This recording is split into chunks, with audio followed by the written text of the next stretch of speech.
Crops for Europe. The British also realized that the countryside could not only yield revenue, it could also grow the crops that Europe required. So till now we have studied that how the Britishers were focusing on increasing the revenues they collect, but now they realize that apart from collecting revenues from the countryman or the people in the villages, they can also ask them to grow the crop of their choice. तो अभी तक उनका focus सिर्फ ये था कि किस तरीके से वो ज्यादा से ज्यादा जो रेवेन्यू इनकम है, जो टैक्स है, वो कलेक्ट कर पाए और अपने लिए एक regular flow of income generate कर पाए।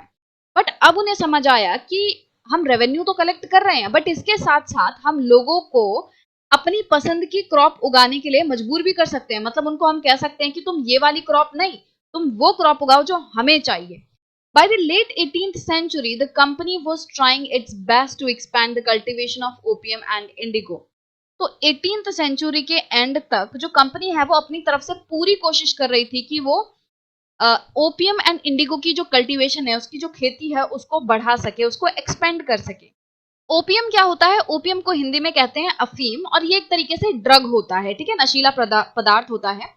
और इंडिगो जो है, इसको तो आप जानते ही हो, ये होता है नील। तो ओपियम और नील की जो खेती है उसको एक्सपेंड करने में लगे हुए थे Britishers. In the century and a half that followed, the Britishers persuaded or force cultivators in various parts of India to produce other crops.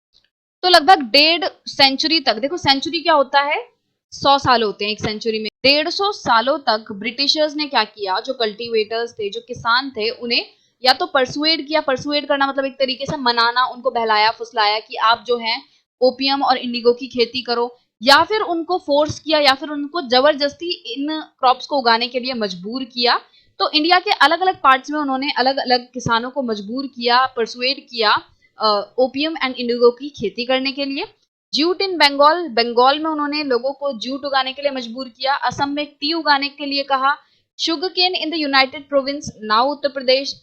तो ब्रिटिशर्स के टाइम में, जो कि आज का उत्तर प्रदेश है, उसे यूनाइटेड प्रोविंसेस कहते थे, और उसमें इन लोगों ने लोगों को, जो कल्टीवेटर्स थे, उन्हें कहा कि आपको शुगर केन उगाना है, आपको गन्ना उगाना है।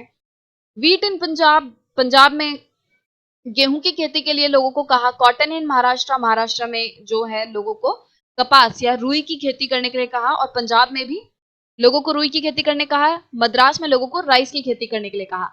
अब ऐसा है कि उन लोगों ने कुछ लोगों को मजबूर भी किया, अगर कोई उगाता नहीं था उनके पसंद से तो उनको मजबूर करते थे, उनको एक तरीके से उन फोर्स करते थे, उनको परेशान करते थे।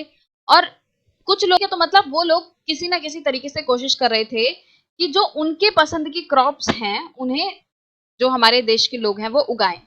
How was this done? अब ये लोग कर तो रहे थे, पर कैसे किया? The British used a variety of methods to expand the cultivation of crops that they needed. तो जो ब्रिटिशर्स थे उन्होंने अलग अलग तरीके के जो मेथड्स हैं वो अपनाए, तरीके अपनाए हमारे जो किसान हैं उनको अपनी पसंद की क्रॉप्स उगवाने के लिए। Let us take a closer look at the story of one such crop, one such method of production. और हम अब एक क्रॉप की स्टोरी को जानेंगे कि किस तरीके से ब्रिटिशर्स ने उस क्रॉप को उगाने के लिए लोगों को परसुएड किया या फोर्स किया।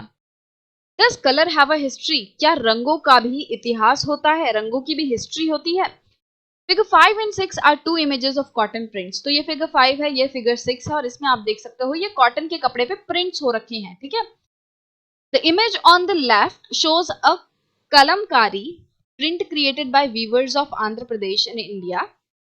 जो आपको ये वाली पिक्चर दिख रही है ना, फिगर 5, ये जो प्रिंट है इसको कलमकारी कहते हैं, और आंध्र प्रदेश के जो वीवर्स हैं वो इसको बनाते हैं। On the right is a floral cotton print design and produced by William Morris, a famous poet and artist of 19th century Britain. और ये जो आपको राइट हैंड साइड प्रिंट दिख रही है ना, इस प्रिंट को विलियम मॉरिस ने बनाया था, जो कि एक फेमस पोएट और आर्टिस्ट था, कवि था, वो एक आर्टिस्ट था 19th सेंचुरी का ब्रिटेन में। There is one thing common in the two prints. अब वैसे हमने देखा कि ये जो है ये तो आंध्र प्रदेश के लोगों ने बनाया, ये विलियम मॉरिस ने बनाया, बट इन दोनों पिक्चर्स में, इन दोनों प्रिंट्स में एक चीज कॉमन है। Both use a rich blue colour commonly called Indigo. दोनों ही प्रिंट्स में ब्लू कलर का इस्तेमाल आप देख सकते हो बहुत ही ज्यादा हुआ, और एक बहुत ही यूनिक सा ब्लू कलर है, और इस कलर को क्या कहा जाता है? Indigo. Do you know how this colour was produce, और क्या आपको पता है ये जो इंडिगो कलर है वो किस तरीके से बनाया जाता था? The blue that you see in these prints was produced from a plant called indigo. ये जो ब्लू कलर आपको इन प्रिंट्स में दिख रहा है, ये ब्लू कलर जो है वो एक प्लांट है जिसको इंडिगो कहते हैं, और इंडिगो प्लांट से ही ये कलर इंडिगो नाम पड़ा है। तो इस प्लांट से इस कलर को बनाया जाता है। It is likely that the blue dye used in Morris prints in the 19th century Britain was manufactured from indigo plants cultivated in India. और ऐसा माना जाता है जो कि विलियम मॉरिस ने अपने प्रिंट में जो ब्लू कलर यूज किया है ना, ये जो डाई है, ये जो कलर है, ये ब्रिटेन में मैन्युफैक्चर हुआ था, बट किन इंडिगो प्लांट से? उन इंडिगो प्लांट से जो कि इंडिया में प्रोड्यूस हुए थे। मतलब कि हम अनुमान लगा सकते हैं कि इंडिया के जो कल्टीवेटर्स थे उनको ब्रिटिशर्स ने फोर्स किया कि वो इंडिगो के प्लांट्स उगाएं, फिर उन प्लांट्स को उन लोगों ने एक्सपोर्ट किया ब्रिटेन में, और वहां पे उस इंडिगो प्लांट से डाई बनाई, कलर बनाया।